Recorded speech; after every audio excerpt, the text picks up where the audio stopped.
Lights flashing neon bright, fear and rush, we own the night. In the ring we clash and fight, NXT it's dynamite. Tense and top, we tell no lies, every move a new surprise. Bruises blackened under skies, warriors with hungry eyes. NXT, time with dope, no mercy, hear the fans talk. Sweat and blood, we never stop, drum and bass, the heartbeat drop. Steel cage shadows looming large, bodies flying, combat charge. Champions belt, it feels so close, breaking limits, pushing those. Hear the echoes, crowds run scream, in this ring we live the dream. Grimy beats, a ruthless team, reality tougher than it seems. Master Avenger, hero falls, rising up through battles calls. Take the hit and risk it all, NXT, we stand tall.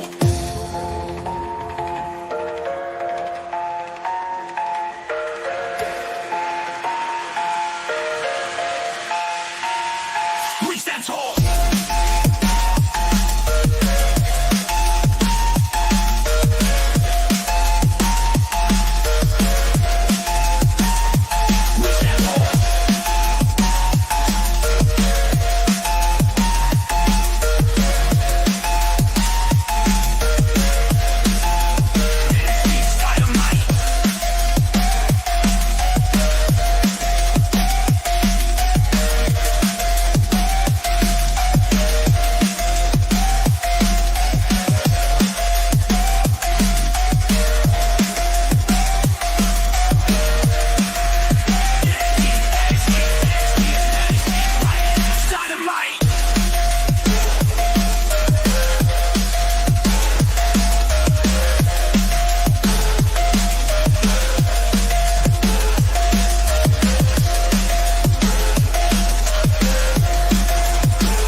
Yo, welcome to a special edition of NXT. I got you. Keep going. Oh, so I noticed you shaved your mustache. Oh, you threw me up on that one. Sorry about that. New me, new beard, ladies and gentlemen. You got you got the good father look going on right there. Welcome to another episode of NXT. We here to talk about NXT, Joe. We miss you. Can't wait for you to get back on. I got some cool ass co-hosts coming on tonight. I got the Invisible Man, then I got the Invisible Woman, and then we got B-Man. What's going on? How y'all doing? Let's go. I'm good. I'll fix this, guys. Give me a second. There we go. Talk about a dope ass episode of NXT. Mm-hmm. What was your overall thoughts on the D-Walk before we get into this? My overall thoughts. Okay, this is the only thing I would like to see. Yeah. The first match should have been a co-main event. The first match should have been before the last match. Yeah, penultimate. But other than that, it was fire. It was fire. I liked everything about it. It was dope.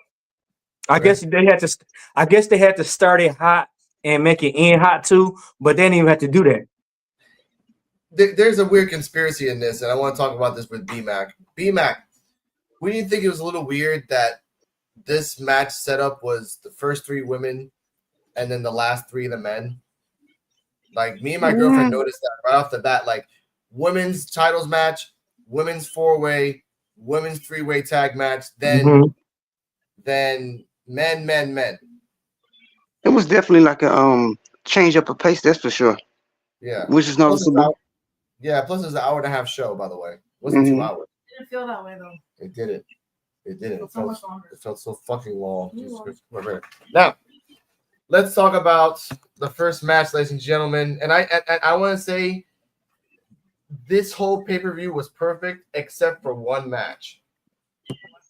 One match, which was technically kind of weird. But we'll get into it. Oh, look at that. There we go. And I think I got it right here in the banners. Give me a second, ladies and gentlemen. Here we go. First match. Julia versus Roxanne Perez review.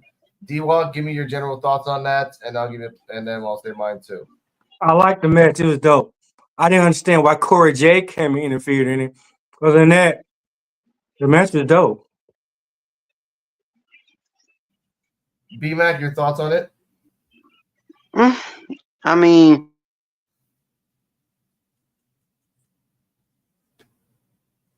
oh, you froze. Don't come back. Sometimes that happens. When he comes back, I'll see if he fixes himself. Miss Invisible Woman, your thoughts on the match? This was a really good match. I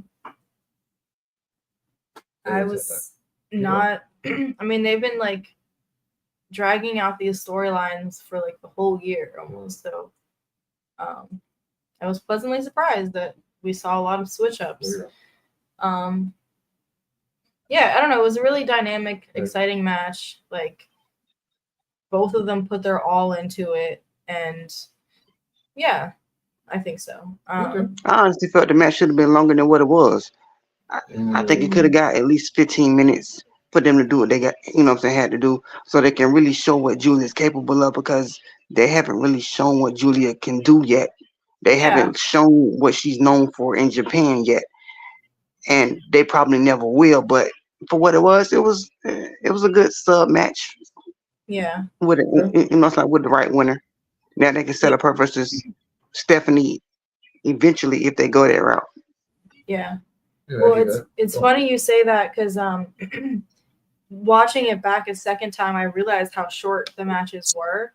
But I speaking of Japan though, like Alex was saying this when we were watching the match, the announcers were like getting the names wrong on a lot of the different moves. They were.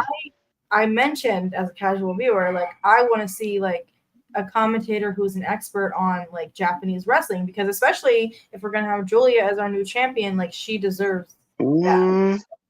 So, and he mentioned I was bothered because I'm not even a commentator, but I knew half the people who they were talking about.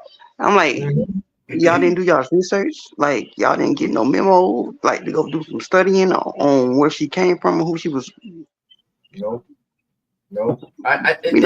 But again, welcome to the era of Julia. Hopefully she has a long dominant reign, and hopefully they won't cripple her.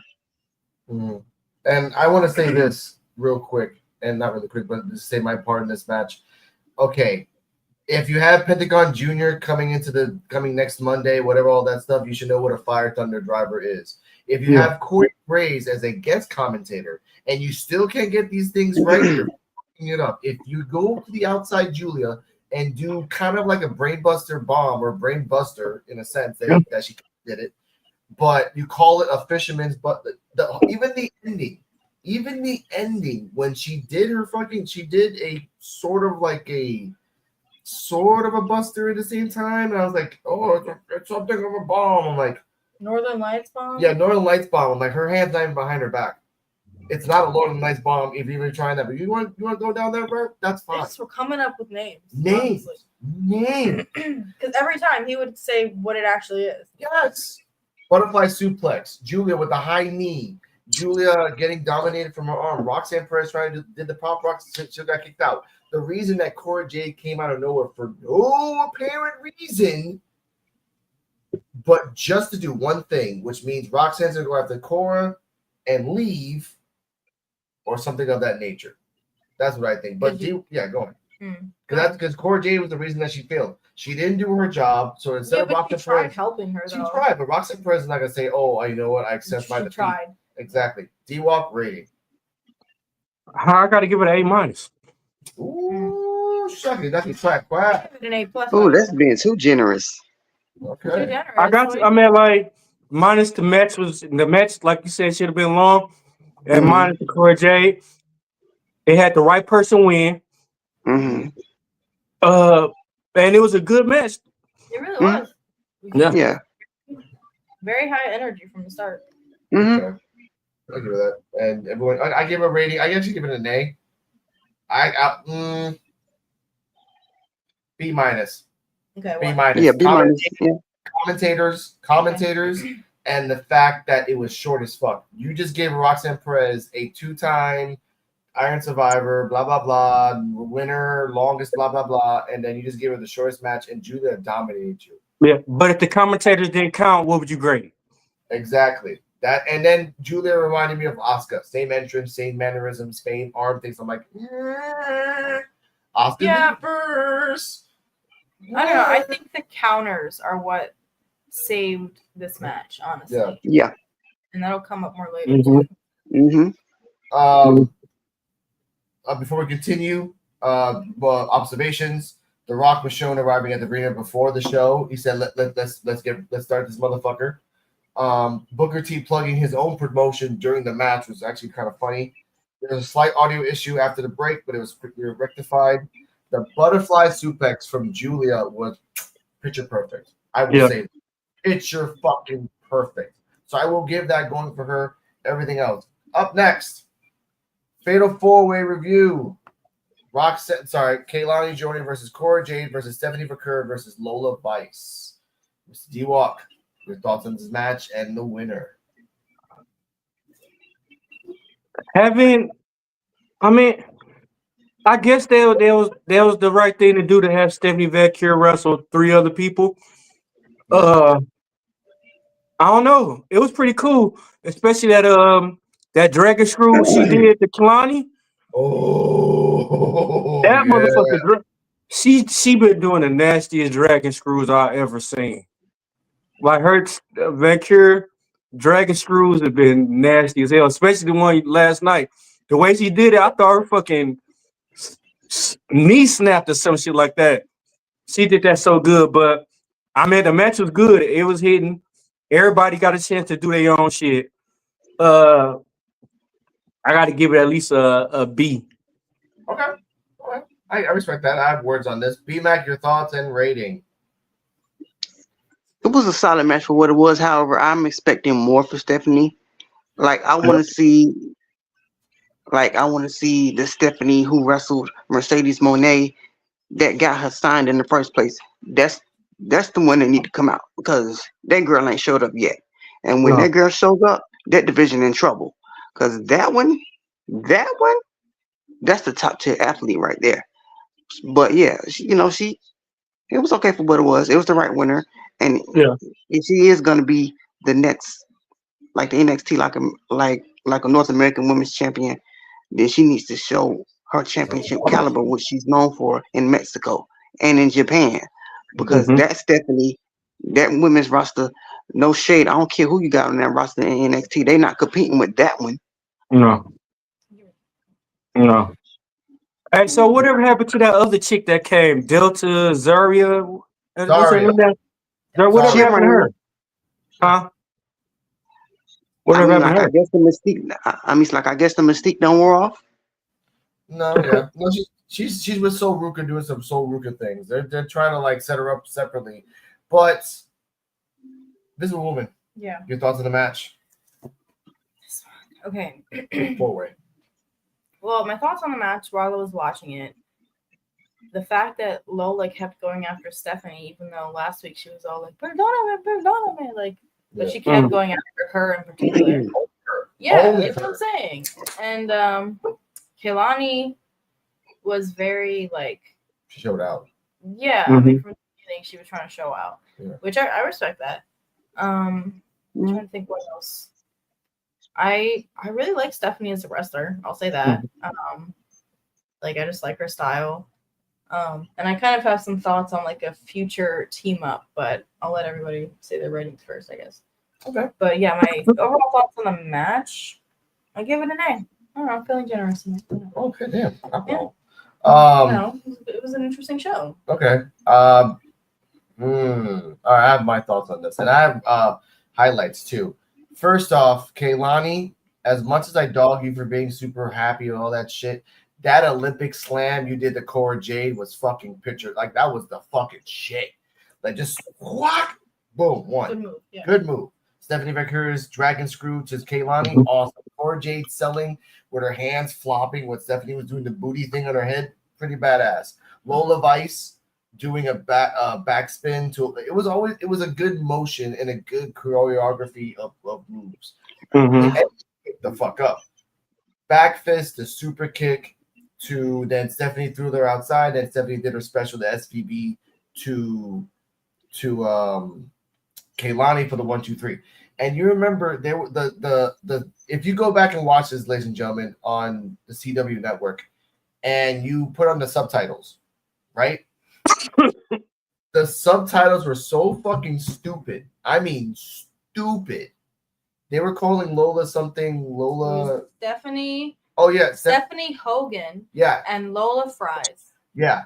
Straight. We're not lying, ladies and Lola gentlemen. Fries. They literally said Stephanie Hogan. And, do better, and CW, please.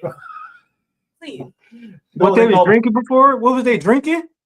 No, I don't know, man. They called Booker Cooker.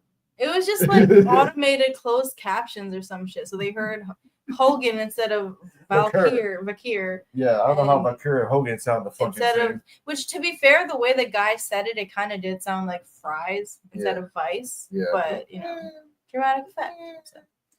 So I give you that. I give this match a rating of a. I mean, Cora Jade was there, but you know, whatever. I give it an A because it was a good match. Yeah, she was the setup to the setup to set up something else later on, ladies and gentlemen. We're going backstage segments. Oh, sweet Jesus. This is the win. There's some were winners, some were not. Backstage, Stork was shown saying he was attacked backstage, but NXT General Manager Ava wasn't buying it. I'm like, I don't believe this shit. You're a liar. You're just faking and not working. And for a second, I told this woman, like, that's actually pretty fucking smart. Because if you can say you're injured, then no matter what, you're going to have a title shot to whoever wins afterwards. Just fucking politic your ass. So until we see what happens at the end later on in the show, ladies and gentlemen, I legitimately thought Thorpe got injured. Yeah. But I thought it was funny because you remember the original Friday when the crackhead was winning the store and he was, my neck and my back. That's what it kind of reminded me of. So I kind of laughed off that shit. That shit was like, what the fuck? They doing a Friday movement over here. That was, oh my God, that was fucking funny. But next thing, Javon Evans gave the promo, but his mouth was wired shut due to Ethan Page recent attack. So some of it wasn't that clear. Obviously, it was subtitles in the bottom. Speaking of subtitles, B-Mac, what are your thoughts on Javon Evans now wire mouth promo? I'm gonna be honest. I haven't been impressed with him since he got over there. Like, I don't know what they're doing with him, but I haven't seen that it factor that he had on the indies yet. Like, I don't know if he's trying to tone it down for TV, but don't let them mold you like it to being something that you're not. Like, just be you and stand out. Because right now he ain't standing out, so he need to get it together. Okay. Hey, B-Mac just put a smile on Joe's face. That's right. No, in this point, you have to make it like I was explaining to the Visible Woman, like, oh, how's he doing that? Like, all he really has to do is like put a little grill in the bottom part that kind of looks like a mouth guard, and just don't move his teeth. That's it. Just don't talk. And he was doing that, but I don't. And I'm not saying this because he's ugly. You need to put a mask on. Put on a mask. So like, if you're gonna talk like that, like fucking Bane, excuse me, then look like fucking Bane. Yeah. That's all I'm saying. Do the work. Yeah. The Visible Woman agrees, by the way, backstage. Next up, 6-woman tag match. Shotzi, Gigi, Tatum versus Fatal Influence. Now, before we continue the match, Easter egg. During the Fatal 4-Way, and D-Walk, if you saw this, Fallon Henley, Jason Jane, and Jasmine were backstage watching the match as they were fighting, all four. There was a little backstage real quick while they were fighting. Mm-hmm. Jason's looking at the TV. Fallon was looking at the TV. Jasmine is looking in the mirror at herself. Now, Jasmine, possible heel turn in the sense of like she's the one that breaks up Fatal Influence. Yeah, I can see that. Okay. I can see that. Hey, but I got a question. Isn't Fallon Henley the women's North American title champion? Oh yeah, the woman hasn't. Why the fuck is she in the 6-man triple tag when she got the belt? She should be defended. She hasn't defended that shit in a month. But wait up a second, B-Mac. Thoughts on Jasmine Nix possibly being the one that breaks the group? I can see that being possible. You know, it's like they're planting seeds for that because at some point they're going to have to figure out what they're going to do. Either they're going to sink or swim, and what other way than to start planting them seeds. That's true. That's true. Because if they do JC Jade again, breaking them up again, it makes no damn sense. You're just lazy. So I don't even like that shit. But I will say, I'm going to talk about this for me. Fatal Influence versus all these people. This was a good match in a sense. It was okay. everyone was showing out. I did like the trio's colored schemes. I did like that somewhat. Mhm. I loved that Fatal Influence had all blue. All of them were matching. Like we're a trio, we're gonna like dress as a trio. And then you had Gigi, Shotzi, and Tatum. Shotzi's green, Gigi's orange, but Tatum's green as well, like a lighter green. So I didn't like that. I told it Invisible Woman what would the color be, and she said purple. So I did like that. Or pink. But she says and she's coming in hot. Yes. Okay. He said that purple, she can't do purple because that's Wendy's shoe color, and then I settled on hot pink. Hot pink, yeah. So we were just sitting there for a good minute discussing color options. Yeah, so hot pink. On orange, green, and hot pink. Yeah. Merry Christmas.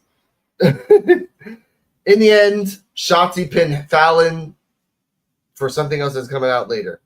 Now we're going to do in reverse. B-Mac, your thoughts on the match and rating? I mean, it was an okay match for what it was, but I wasn't wild or anything like that. You know what I'm saying? But it got over what it needed it to get over. So like now we can go on to the next point, as far as like where they're going with this. Yeah. B-Mac, your thoughts? Wait, you haven't given me a rating yet. I give it a C at best. All right, I got that. It's okay. It was this. Okay, I get it. B-Mac, sorry, not B-Mac. D-Walk. I gotta roll with B-Mac. I give it a C. I mean, like I said, I still don't understand why Fallon Henley in a tag match when she haven't defended the North American title. Over a month. Yeah. Over a month. They just had unnecessary people in the match. Yeah.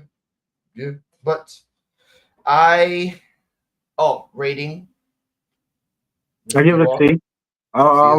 Yeah. Okay. I give this match a C as well because it was like not necessary. You could have put anybody else. We have a promo from a tag team later on, but we'll get to that later. But the point of Fallon Henley has it, and I'm sorry for this, I'm gonna remember this. 22 minutes, 40 seconds, and go. Fallon Henley hasn't done shit. Why are you covering and protecting her for the belt? She got it once, defended it once against Kaylani, won it, fine, sure, with interference. Every time that since then, she's been in the trios. Every single fucking time. And now, because Stephanie won, she has the right to go after North American Championship. Shotzi pinned her. Now she's going to be going after that. And ladies and gentlemen, we're going to skip ahead to the backstage on this part. Fallon Henley's talking to Ava. Ava's like, well, Stephanie won, blah, blah, blah. Stephanie comes out and says, it's my time. Shotzi says as well. Fallon Henley says, you know what? You guys deal with this shit on your own. She walks away. Shotzi and Stephanie say, we'll fight each other. Ava says it's a good idea. D-Walk, what's your thoughts on the fact that now Ava has another week of not defending her belts, and now it's going to be Shotzi versus Stephanie? I mean, they changed so much shit because Stephanie Valkyrie wanted to be number one contender. Shotzi won part of that. Like this is her second match back? This is her second match back. She's in a 6-man tag that have nothing to do with the contendership, but now she up there with Valkyrie. That doesn't make sense to me. True. Hold up. Visible Woman, your thoughts on the 6-woman tag? This one, I was saying, okay, my comments on this one, I'm trying to remember. I like the new trio. I guess, do they have a name yet? Fatal Influence? No, the other one. No, it's just They're just together. Well, once I come up with a name, Powerpuff Girls. But yeah, I like their dynamic. Alex said they've been wrestling against each other for a while, so it makes sense that they have like a really good flow and they know how to work well together as a team. So it works to their favor. And as a bonus, Shotzi didn't fuck up her face again.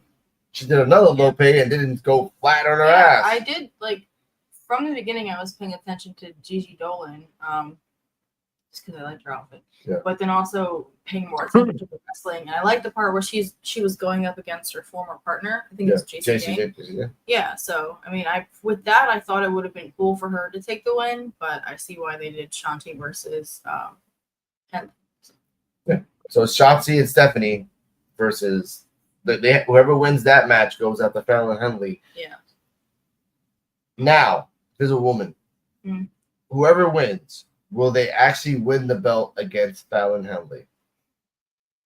If it's Shanti, No. Whoever wins. Doesn't matter who it is. Whoever wins, do you think they could actually take the belt off? I mean, I guess to answer your question, it's not time yet, but ultimately I think Stephanie maybe would take the belt. Okay. I mean, Shanti's good, but I think she just Shotzi. Shotzi. You can call her Shotzi or Shotzi Blackheart because her last name is Blackheart. Blackheart. Yeah. Yeah. I mean, she's very, very new or returned. It seems so. Like, His return. Yeah. Just give her some time to settle in first before she takes the belt. Yeah. Which Stephanie would take the belt eventually, but yes. So. We need a new era. That's the thing now. B-Mac, your thoughts on this possibility of Stephanie taking it? Thank you, Mr. Wolf.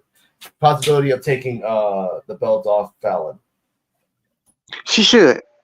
Yeah. She's a workhorse, and they need to let her showcase what she can do. Like, let her be a monster workhorse champion. Emphasis on champion because after she won, I noticed that Stephanie has a big ass neck, like a nice little like Batista neck. So I want to give him that. Backstage, Ava is talking to one person. They go, wait up. Ava tells Isla Dawn and the other person that Lash Legend and Jakara are going to have a fight, but they're going to fight again. Whoever wins goes after the women's tag team belts. That's something they're happy with that. Sarah Schreiber comes in and tells Ava, what are you going to do about Eddie Thorpe? Ava's like, I don't believe Eddie Thorpe. I know he's faking it and everything else, whatever. Oba comes in and admits like, hey, I did it. He hit me over the head with something else, so I just beat him with it. Favor for an end. She still tells Oba, no matter what, there still is a triple threat. Oba says, no matter what, it will never change. Like, basically, he's saying that destiny is happening. Dennis, before we continue, is Oba Thanos? Yeah. Okay. Yeah. Okay. Oba finna be putting people down. Yeah. You got a point to prove now. I'm finna be the longest NXT champion. It could be. Then that could make sense. B-Mac, is Oba Thanos? No. Ooh. And he ain't finna be. He not finna be because I don't trust their booking long term with him. Okay. I don't. Like, they got him to the well. They got him to drink the water. But they're not going to extend it when they should. I think they're going to screw him the first opportunity they get and put it on somebody else and clip his wings. And then it's going to be, well, let's rebuild him into something else when they shouldn't even touch where it's not even broken. So, yeah, it was a cute moment, but I don't see it lasting long. Okay. So you said it being sure, who do you see beating him? I see them putting it on. If they do it, I think they finna do Pentagon. We'll talk about that. I thought he was supposed to be on Raw. I thought he was going to Raw. I know. As a surprise guest for now, but we will talk about that at the end of the match. Yeah, like I don't. I think they're gonna put it on somebody else, and they may give it back to Trick Williams. So let's just go use. I'm just saying, I don't trust their booking of a big man like him. Yeah, who's a once in a generation potential star. Yeah. So they need to figure it out because he the one. Okay, I will talk about that, and I get it. Commentary of the thing. The Bleacher Report gave it a C as well. The other match. And does anyone miss his? Give me a beer, please. Anyone misses Shotzi's tank? Up next, Heritage Cup sudden death match review. It's Lexis King versus Charlie Dempsey. No timer, no breaks, no water, no bread, just meat. Sudden death match. Thank you. Buen provecho to my beautiful girlfriend. Having a burger and fries. Enjoying Damn, that life. sounds good right now. Yeah, I got it from a bar. Good. I'm jealous. Thank you. Oh, that's good. Now, D-Walk, your thoughts on the match and the controversial, accidental, inconsequential outcome. I mean, I don't know. I think it'd be good if they do it right. I mean, the only thing I can see happening now is Norm Durham back. That's the only way I can see this him having the title, the Heritage Cup, if Norm Durham come back. But I think it's probably a good thing that they switched it over right now. Okay. Now, B-Mac, we're not getting into ratings yet because we have to explain what happens. B-Mac, your thoughts of the match and the controversial finish. It was an okay match. The wrong person won, but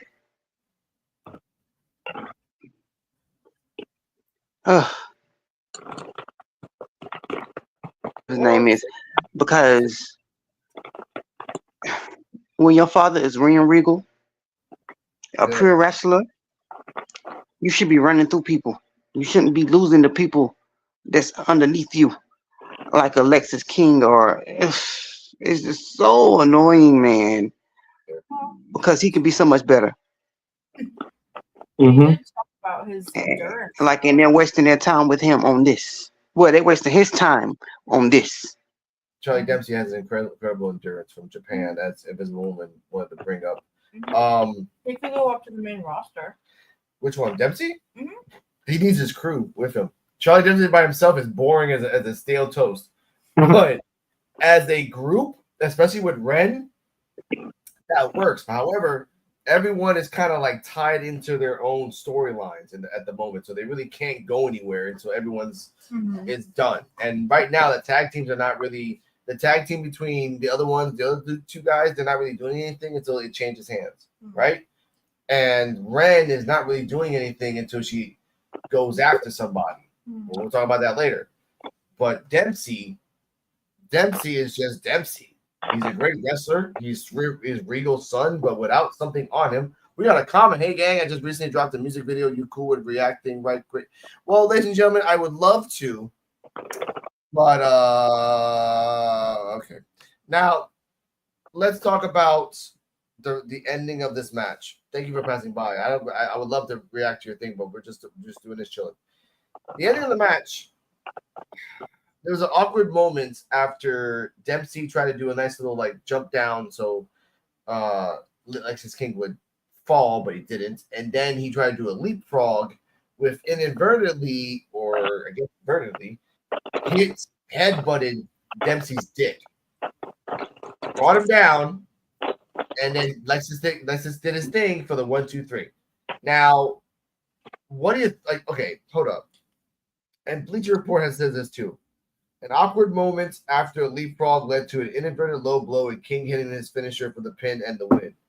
Most of the match was fine, but the last minute or so was strange. The low blow looked planned, but the collision in the corner, which, by the way, Charlie Dempsey had a cut above his red eye. You didn't really see it because he had his hair like this, but he did have a cut above his eye from a accidental move that Lexus thing accidentally. He didn't mean to do that. That happens.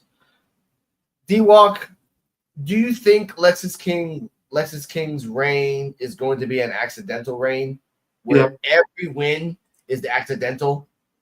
Yeah, he ain't gonna have a long title reign. No, that's what I think. That's what I think is gonna happen. It's gonna be a long title reign by accidental. Invisible Woman. Okay. I'll get it. Invisible Woman in the corner. Yes. Here's the thing about why they did this storyline. Like New Quarter's Catch Crew, their whole thing has been cheating, right? Mm-hmm. What? Wait, whoa. Pause. Hold up. This is it's been a while since I've actually used this freaking thing. Wow. All right, lawyer mode. Let's go. Hold up. First off, catch me outside. How about that? You're going for it down and chill, but all right. No. Because New Quarter Catch Crew hasn't cheated. They haven't cheated in months. they are known to cheat, but they started cheating with the D'Angelo motherfuckers. And Rand, after she did that, didn't do it anymore. Fine, maybe they haven't cheated in months, although I can think of like a few occasions where Rand kind of interfered. Like they do a lot of interference and sneaky shit to win matches. That's how he won the Heritage Cup. But they didn't do it this time.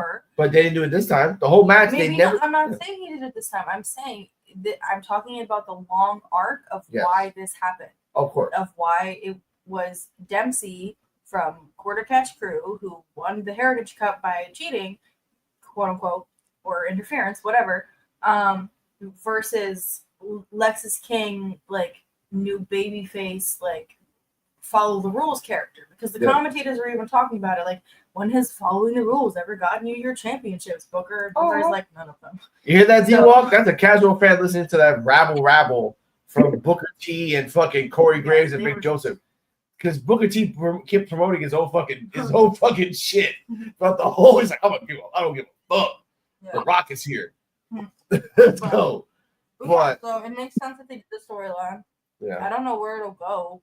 I mean, it would be kind of funny if Lexis King is like this kind of like accidental, like idiot savant character almost, where things just work out for him in a weird way because he's trying to do the right thing. Yeah. That's what I think was going to happen. B-Mac, do you think it's going to be an accidental reign for Lexis King?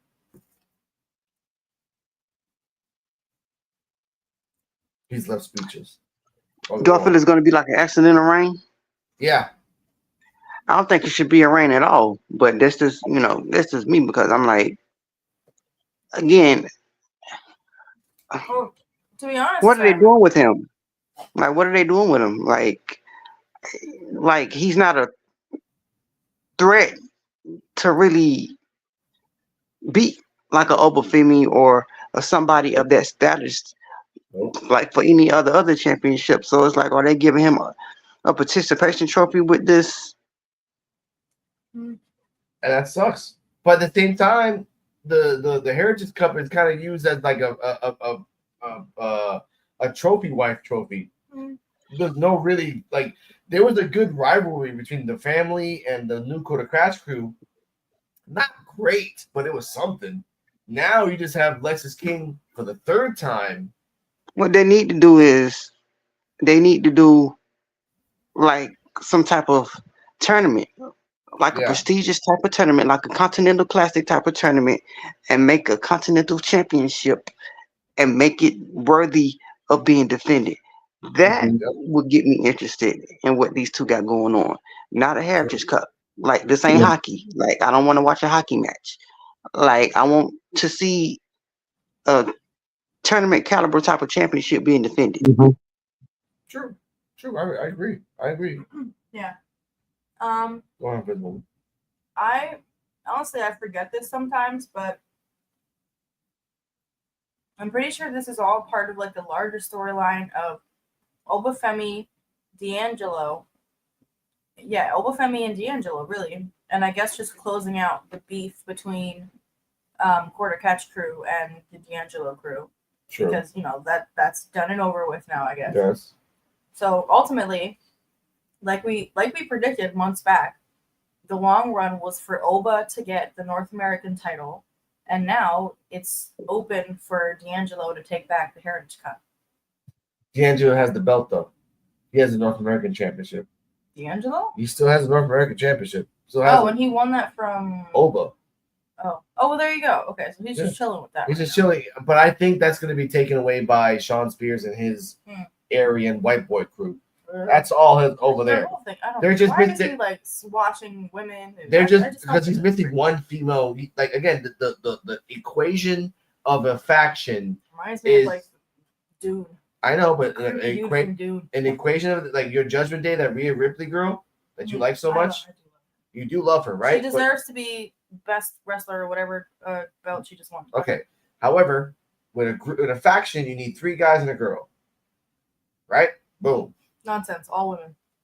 They already did that shit. It's called fucking D-Walk. What's the group with Bailey that she got kicked out? Goddamn Damage Control. Damage Control. I'm sorry. I never told you guys. I'm back. I never told you guys the what I want to see really. Talking about Lola Vice, Jada Parker, and possibly Kaylani. Yeah, me and Alex kind of had a conversation about like stereotypes and well, you know, that's why he was opposed to it, because he thought it would just be full of stereotypes. But I would like to see Lola Vice and Jada Parker eventually maybe team up in like a tag team, because I think they would be badass. Yes. And then he said, you know, that would have to be like a trio, which then came to Kaylani, because she's kind of got that like, I don't want to say like, not feral, but like, You say feral, just like, yeah, just like kind of like Yeah. in the ring, like she was very like, I like the way she just immediately went for the pin with like Stephanie and Lola. She's like, fuck this, I'm going for it. Like, so now I think the question you want to ask, frantic. I like that. Here's the question for both of you guys. We'll go B-Mac first. If Lola and Jada made a trios, who's the third person in your eyes that deserves to be in that trio? No disrespect to Kaylani, but if we not adding Lola, Jada, and Stephanie Vicur, then like, what are we doing? Because that's a triple threat right there. That's an entire triple threat. There's 3 Latinas. Because you got the Latin flavor and the Chilean flavor of Jada. I mean, not Jada, but Lola and Stephanie, and then the spice from Jada. What? Who can talk on top of that? Let her be the mouthpiece for the group. Listen, and just let the other two run down on girls in the division. Yes, that's money. Like, I just already feel like Lola Vice and Jada Parker have a lot of similarities in their overall like character aesthetic, and like they're like the GTA girls to me. So it just Yeah, they makes are. sense. Yeah, and it's like I feel like if they teamed up, they'd be like a powerhouse. Okay. So I really D-Walk, who's the third in your eyes? I can see. I agree with y'all, Kalani. I mean, she got more chemistry with Jada Parker and Lola Vice. That'd be pretty good. Yeah. Lola Vice, Jada Parker tag team. Then shit, Kalani might even go win her North American title back. Mm-hmm. And I mean, See, that's the thing though. Like, I'm not a fan of champions losing and then getting it back right away. Make them work for it. Yeah. Like make them start from the ground up and prove why they deserve to be champion again. Like, make her feel like, like make her show her grit, because she hasn't really shown her grit yet. That would be her redemption arc. And I do think that sorry, I lost my train of thought.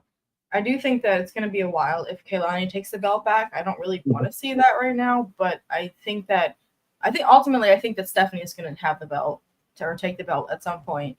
And that's why I don't know if she would be like part of this imaginary crew with so it's like, you know, they're going to be coming for her belt, so she's not trying to be. Yeah, that's a valid point. I didn't even think about that. Yeah. Now, my third is going to be a little wild card. And this is a reference to various movies. Thea Hale as the number third, but and this is and when I say this, D-Walk and B-Mac are gonna understand this. She can do a Chavo Guerrero type thing, like a blood in, blood out type of thing, where she dresses like a Latina and tries to act like a Latina, like, yo, what's up, Bato? Yo, what's up? Oh no, that in 2025 wouldn't go over well.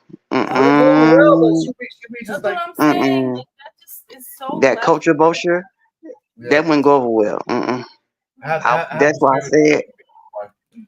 That's why I said add Stephanie, because she would be the other fire to that, because you have Lola, who's kind of Miss Miami Vice type, Florida style. Exactly. But you got that Mexican flair from Stephanie, and then Jada, she just comes and she can eat you up on the mic and talk for them, since the other two can't really talk like that. Because you're gonna need them to be a threat. Stephanie, she would add that threat factor to it. Now with Thea, instead of being the whole Chavo Guerrero, would you want? And I would pivot, and instead of making her that type, would you make her like a Kurt Angle, like a Perk Angle, Specifically Perk Angle, where Perk Angle was just vicious, crazy, and just wrecking shit. Thea Hale can do that if pushed in the right direction. The only thing about that is, the wrestling skills ain't up to par to pull that off. That's the only blowback. Well, all right. So here, I guess I'll chime in because, like, again, with Stephanie, the belt is the only reason I wouldn't pick her as a third. Like, she'd be a perfect third for that group. Yeah. But then she wouldn't with Thea Hale, we're not going the culture vulture route. But let's say it's either like nerd that goes like ape shit, or like you said, she's always had that like bulldog energy where she's willing to just go off. You know, she's like a dog on a leash that like you're trying to hold her back. So like if she could tap into that and be like that, have that energy in the group, that would be fun to see. I agree. So I mean, I can see her doing that. I can see her doing that. Yeah, flipping it. Yeah. I respect that. That's the way. They just have to introduce them because they've like never talked before. Ever. Yeah.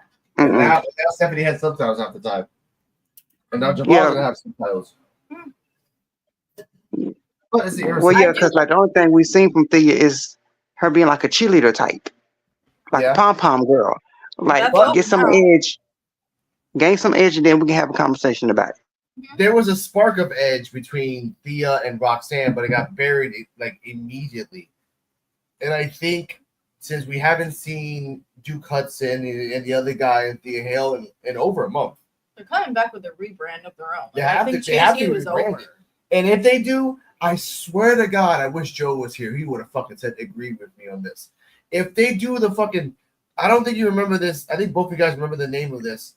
What was the group that Nikki Cross was in? That was all like back in NXT. They were like a post-apocalyptic shit. Like they were post-apocalyptic. Sanity. If they come back like a Sanity ripoff, I'm down for it because Sanity was a fucking badass group. Sanity was Nikki Cross and three other guys, and they dressed up like Fall. Eric Young. Yeah. Adolf something, and yeah, that was them. But you notice how Andre Chase been dressing dark. Yeah. Yeah. He's going a dark path. That guy that came out of nowhere last week wasn't just an Easter egg. That guy that was like, hey, Chase, remember me? What are we going to do afterwards? And he's like, oh, he walked away. I think if they do this right and they do a kind of like a Raven type of character. The Raven's flock. That Raven's flock was a guy that was lost and people flocked to him.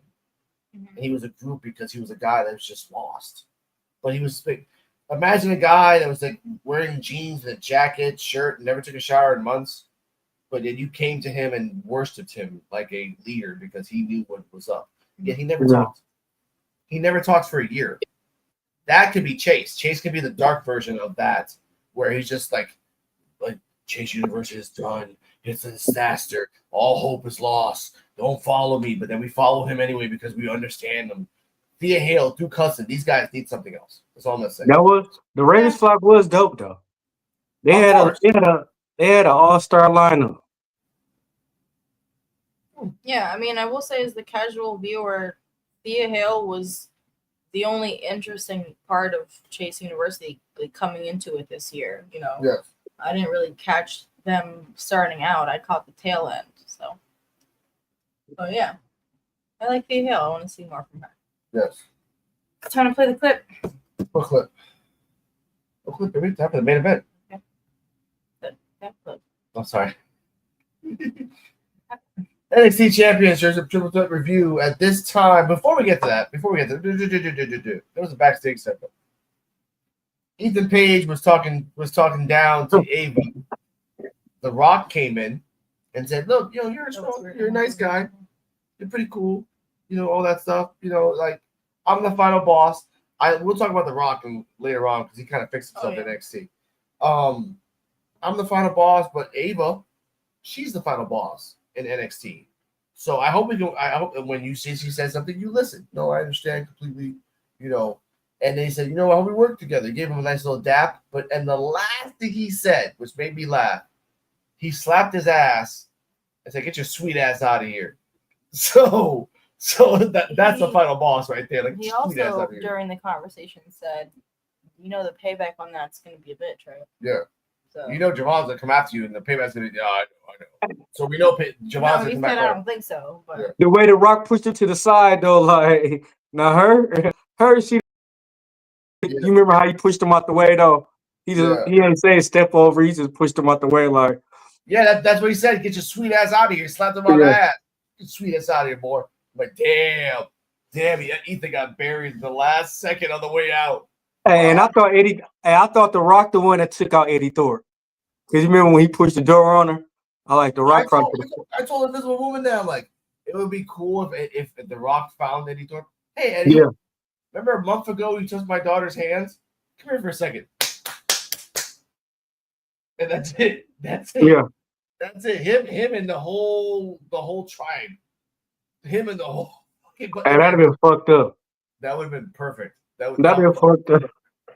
B-Mac, what are your thoughts on this before the main event? The final boss finally giving acknowledgement to Ava. It was about time, because at the end of the day, it was silly that they put it off this long. Like, he should have gave her the acknowledgement as soon as it was noted that she was the general manager for NXT. Like, them waiting this long, I get it, but it was time. Okay. What are your thoughts on that, Mr. Woman? I don't know. I kind of wish The Rock had scolded him a little bit more. Like, kind of just briefly mentioned, like, hey, it wasn't super cool. He didn't even say it wasn't cool what he did to Javon and Cedric. He was just like, oh, I heard some not so good things about you. But yeah, I thought the segment was funny, and it's cool to see The Rock at NXT. So yeah. Now, because of my beautiful and wonderful Invisible Woman reminds me of things, I gotta find this video. It is time.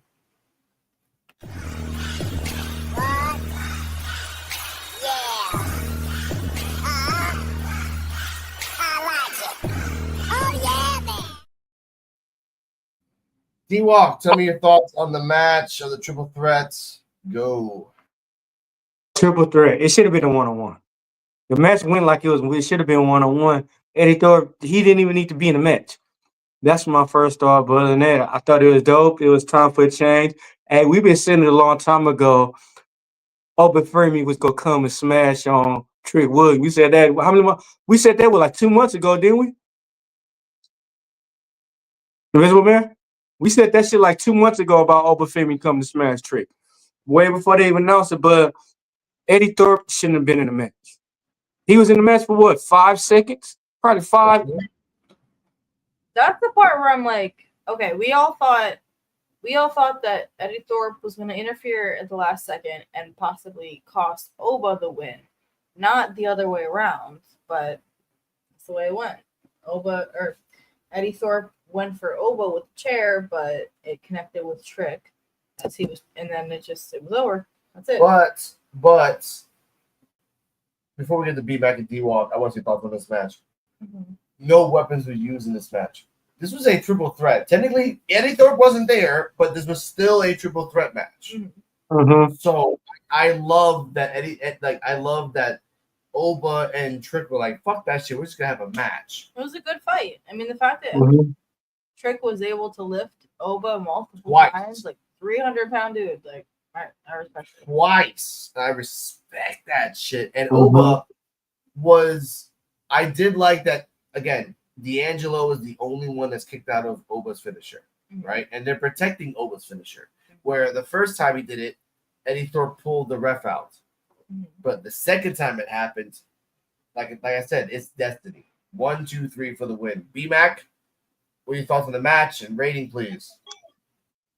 Again, I think the right person won. Obafemi got his flowers, but for how long, we shall see. And I think that this was his best showing so far. I think he could do more. And yeah, this is just a start for him.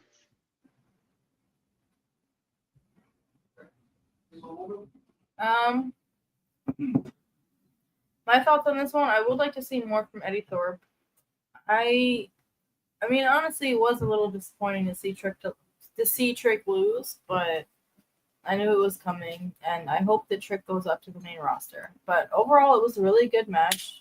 And, you know, like, I don't know, Trick's a good fucking wrestler, and Oba is too, but he's definitely playing like the cocky heel, which I'm just not into. I love that shit. But yeah, I mean, I'm excited to see where 2025 goes. This is going to be a very interesting year. And like I said, for anybody in NXT who is watching, please get a commentator who is going to be familiar with Japanese wrestling if you're going to have Julia as your North American Women's Champion. Please. And Stephanie McCure possibly as your North American champion. You got to know a lot of South American moves as well on that end. That's a cool thought too. You know, something like that. So I like bringing a little bit of international flair to NXT. And I mean, at first we were talking about it like kind of unforgiving, like, oh, they're from, I guess they weren't from TNA, but it's when all the TNA switch up was happening. So it kind of got lumped in with that, but they've really proven themselves and I'm excited to see more from them. So. Of course. I respect that. And again, this was a good match. As D-Walk said at the beginning of the show, it should have been Julia versus Roxanne Perez and then Trick versus Oba.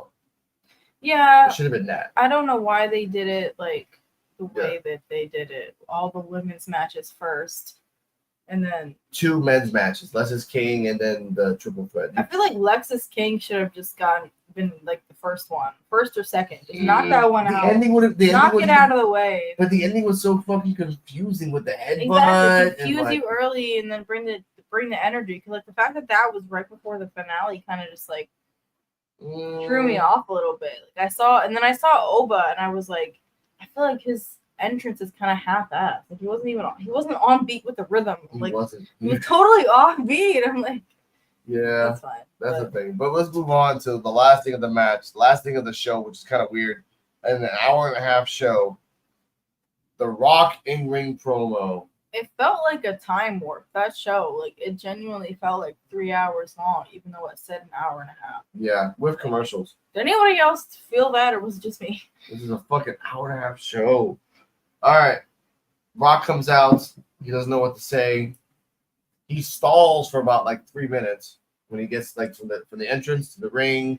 He lets the fans chant. He brings up the final boss talk with like, oh, you know, Cody this and Cody that, and then oh, why are you so nice to Cody? Kind of because yesterday, like on Monday, they're saying that he forgave Cody. I'm like, what are you doing now? That's not cool. And then on Tuesday, he addressed it to remind the people that he's the Rock. Mm-hmm. To remind people, and he did say that people really needed to go on Monday to all celebrity things, but people want to go to NXT on Tuesdays. He was happy about that. He was just stalling the shit. He said fuck 3 times. 4. 4. I mean, yeah, it was funny overall. Like, it really was like watching a celebrity like get on stage with a microphone and they're just like trying to figure that shit out. But I mean, I get it. He was basking in the glory. Like, obviously, that's his first time at NXT. It was a cool moment for everybody, I think. And I mean, I don't know. I guess it's cool to be a part of the NXT fan base and I see what he was getting at, even though he stalled so long that he never quite got there, which is so frustrating because he kept switching topics and dudes right there. Yeah. But I think what he was trying to say is that like ultimately NXT is what paves the way for the main roster, which is what everybody else is watching. And as big as NXT feels to us, it really is like, I don't want to say the rookie league, but it is where people kind of start out and get their footing. And it's developmental. And and it is very much based on how people react to the characters and the storylines and everything. So it is kind of, it is kind of nice to know that maybe what we say matters in some way. And like, if we voice our like for something or our dislike, it holds weight. So I respect that. I appreciate that. Yeah. B-Mac, your thoughts on the in-ring promo and the 4 fucks that he said? He owns the company. He gives a shit, right? He owns CW gives a shit. He owns a portion. I wasn't impressed. I was over it. Like they could have went to somebody else on the actual show. Okay. Yeah, you could have had another match. Speaking of which, before you continue, I want to say this. OTM had a promo, and for the first time ever, I wish Joe was here. I love you, Joe. I actually was behind OTM because they actually talked about their struggles. Yeah. They weren't talking about like, yo, we the shit, bro. Yeah, they're like, no, they're like, one guy's like, I'm from Nigeria. I've seen some shit. The other person's like, I'm Latino. I've seen some shit. Like, we're not coming in as like, I don't know what else they said. Like, we're coming in as ourselves. We know the shit. Yeah. So I want to give that, and they're gonna fight next week for the Action and Fraser. You guys are just fighting each other, but we gotta survive.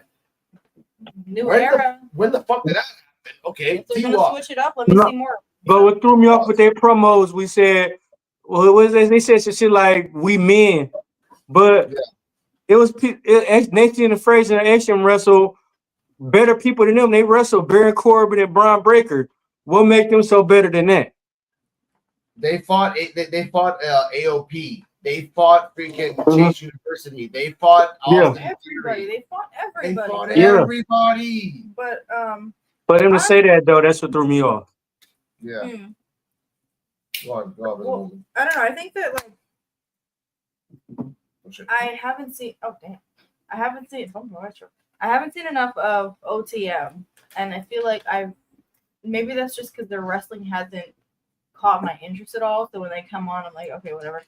But if the backstory is what intrigues me. So if they can incorporate more of that and just like, you know, I don't know, I wouldn't mind seeing something different in 2025. Like Axiom has been defending the belt for a long ass time, and they've been good at it. But it's time to switch it up. So I don't want to see OTM win it. They don't even deserve it. They don't deserve it. But why do you say? Well, they don't have the skill, or like what is it that makes them not? They haven't did nothing yet. To me, they just like Crime Time / goddamn. They regurgitated tag team. Yeah. Crime Time. They ain't got their own shit. And I get what you're saying, that like I kind of felt the same way, where there was really nothing about them that caught my interest until I actually heard.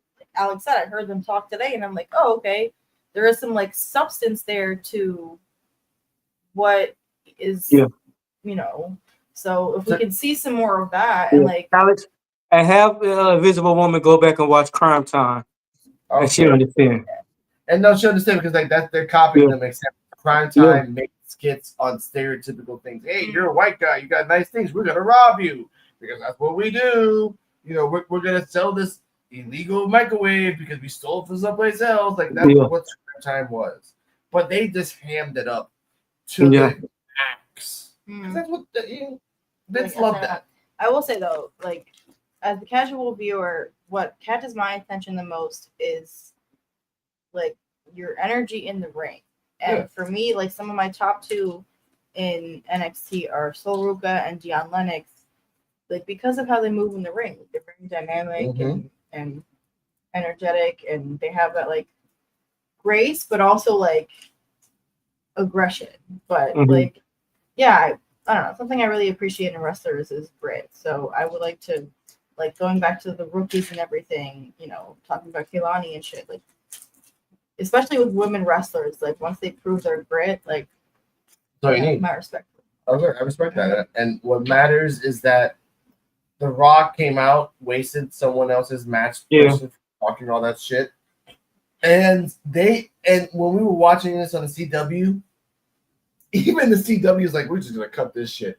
We're just gonna show you what's coming up next. That, like, okay, it showed like the counting down 15 seconds, and then you can tell that somebody in the corner was like, all right, the show's ending. Like, you're done.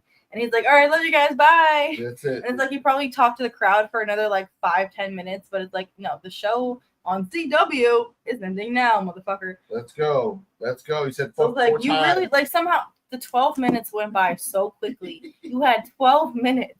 Where did it go? You were just like, I don't know. I got it. He spent 6 of that coming out.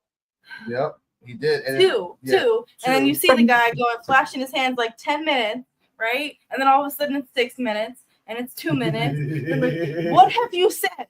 Nothing. It's electric. I got chills. If you're trying to write an essay, The Rock did an amazing job. You Hit that 1,500 words. I don't know. This I love my invisible woman. She's drunk.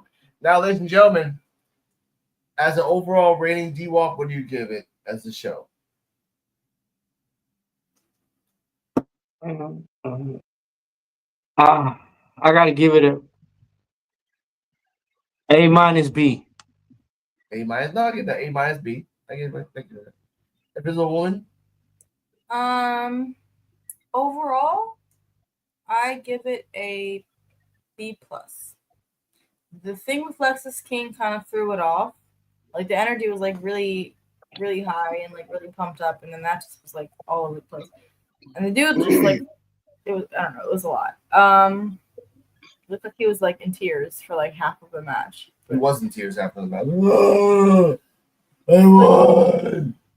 We'll see how long he holds this though. Yes. But yeah, overall B plus.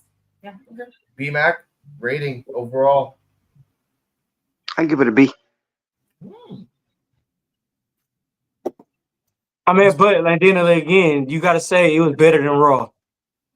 Yeah, Raw was a house show, and and Cardala for the first time ever actually watched Raw for the first time ever on Netflix on Monday. Again, I love Rhea Ripley. Yeah, but it was a house show. And by the way, it was a house show. What does that mean? A house show is when you have like really cool matches, but you never see them because they're on house shows. Like they're on like in a small auditorium somewhere in New Jersey or New Hampshire or you know, like those are house shows, right? But those we call them house shows because the matches are fucking awesome. Like what we saw on Roman Reigns versus Solo Sikoa, Rhea Ripley, those are matches that you would see on house shows because they're like so energetic and everything else. But you would never see Rhea Ripley win against Liv Morgan on a televised show. You would see her win on a house show. House show doesn't count. House shows never count. So you can pin the champion 1,000 times over on the house show, but it never counts unless the company says it does. So on Raw, you saw all that crazy shit happen. The Rock came out, Kevin Owens came out, Cody came out, everyone and their mama came out, right? On a house show, that's a normal fucking thing. On a house show, CM Punk came out from the back wearing a towel, just a towel. Yeah, and big ass and chancletas. Just stomped on people. I get it to an extent. I don't know. But I mean, the towel thing, you lost me. For my comparison, like the energy of this show made me think of concerts and that feeling of just the energy of the like feeding off the energy of the crowd and how much that plays into the show and like. You know, like you said, it being a house show, it's like when your artist is in New York City and all their friends pull up and like come on stage and then they're like, like, one of my favorite concerts I went to. I'm just talking about this. I don't care. You're here, but that Raw show was a mess. Like that Raw show was a mess. It took 2 hours in for them to get to the second match. I'm like, if this is what their new era finna be, good luck with that. Yeah, I feel like they could have, again, the timing of this show was a little weird. Whoever decided to do all the women's matches first and all that was weird. But yeah. I'll never forget Omar Apollo at TLA. And like, the energy was so hype, he decided to play the same song twice. And then his friends came out and they had like the Mexican flag and they're like waving it around. It was awesome. Anyways.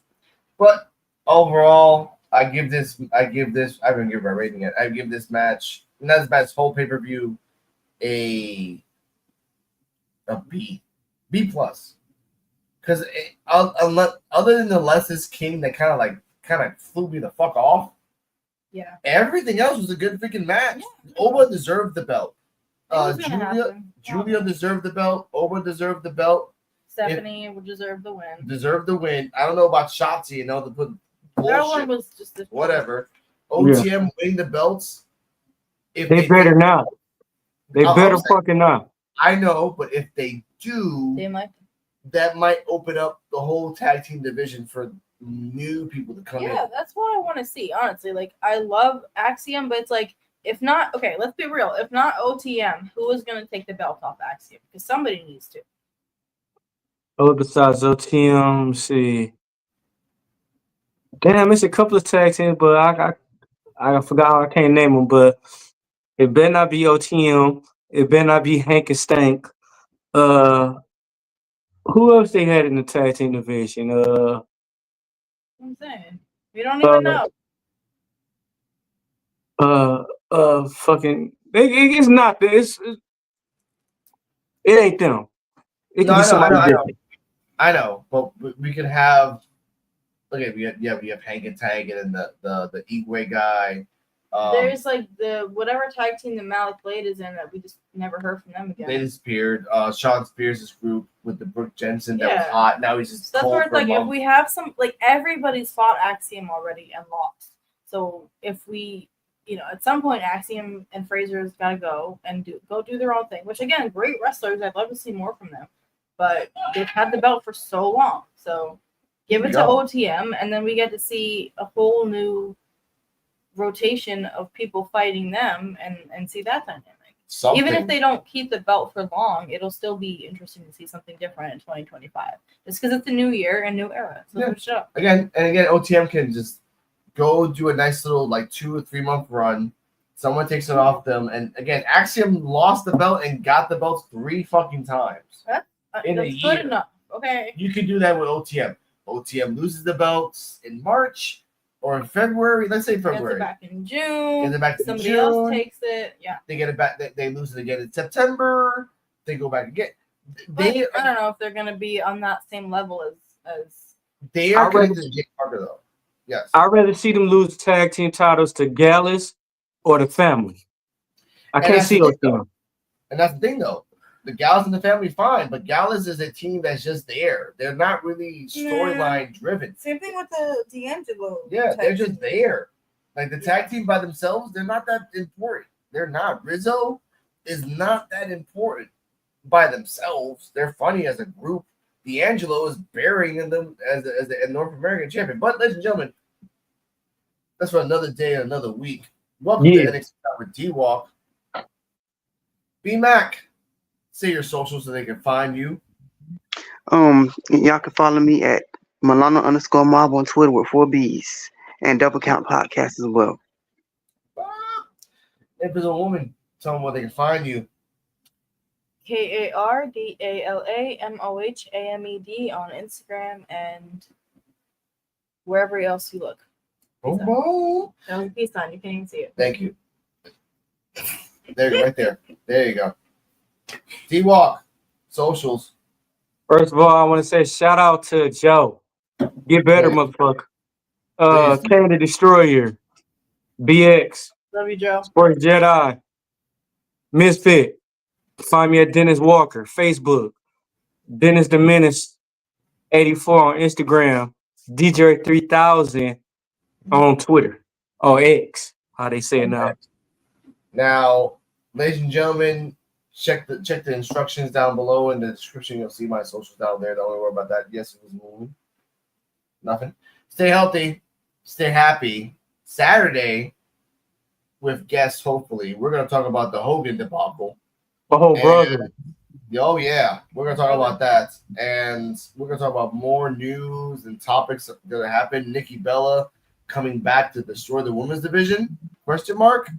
We don't know. But good night, motherfuckers. Good night. Good night. Damn, Rican, where you found this?